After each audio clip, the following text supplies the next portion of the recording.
Okay, switching subjects here. We're talking about another team that kind of, it started the show with the fundamental aspects. We're talking about the San Antonio Spurs, who just got eliminated by the OKC Thunder in 6 games, and Game 6 wasn't very pretty. Mark, we'll start with you. With Timmy D and Manu having left quite the legacy in the NBA, considering Timmy's drop off in these playoffs, do you see him lacing him up for one more? No, the finger in the air waving goodbye to OKC said everything to me. He doesn't do that.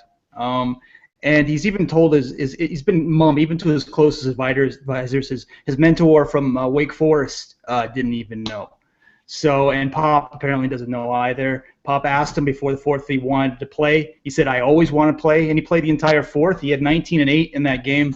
I think that was his swan song. I think that it was his anti-Kobe climax of just laying it all on the court. And, getting blocked by Ibaka was horrible, but it showed his age. It showed he's 40. It showed he's done. He's defied all the odds.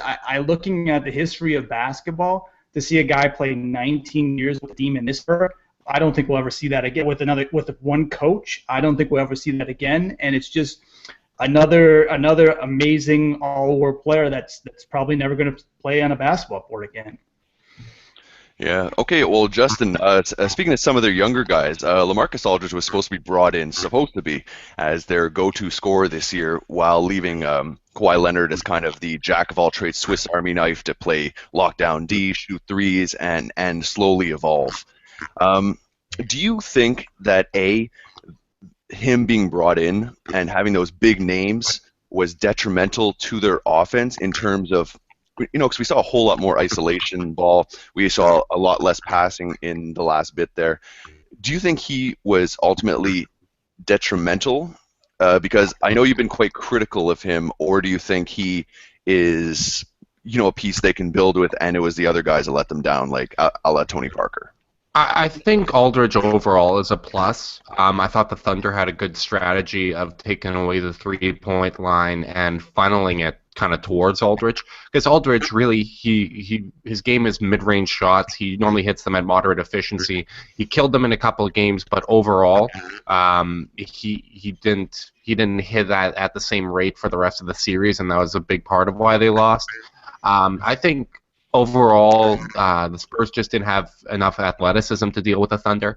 I think that's why when you talk to a lot of Warriors writers and stuff like that, you'll hear them say that they would have rather played the Spurs, even though they had 67 wins, just because they don't have that go-to scorer. They don't have that same athleticism. And I was listening to a True Hoop podcast the other day, and they were talking about how the Spurs, while they have this great ball movement offense, a lot of coaches around the league feel that once you get into a 7-game series with them, there's a lot of A plus B equals C. They're easy to figure out. That it's easy to understand what they're doing because they don't have that one guy that just can get a bucket no matter what. Leonard might get to that point, but he's not there yet. So I think lack of athleticism, Parker, Ginobili, Duncan just being too old were kind of the biggest factors there.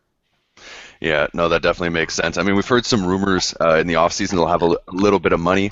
One name that came out was actually Mike Conley.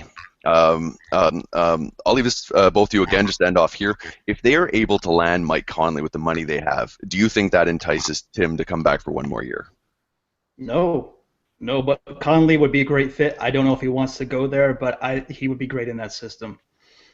Yeah, I don't know if that's a big deciding factor because you look at what Golden State has, you look at Cleveland, those teams aren't going anywhere. The Thunder, if Kevin Durant stays, they have the opportunity to get better. I don't know if Mike Conley's enough to move the needle. Even though they won 67 games this year, you could see in the playoffs there just is another tier that they're not capable of getting to, and another year on Duncan I don't think helps that. Okay, well, great points.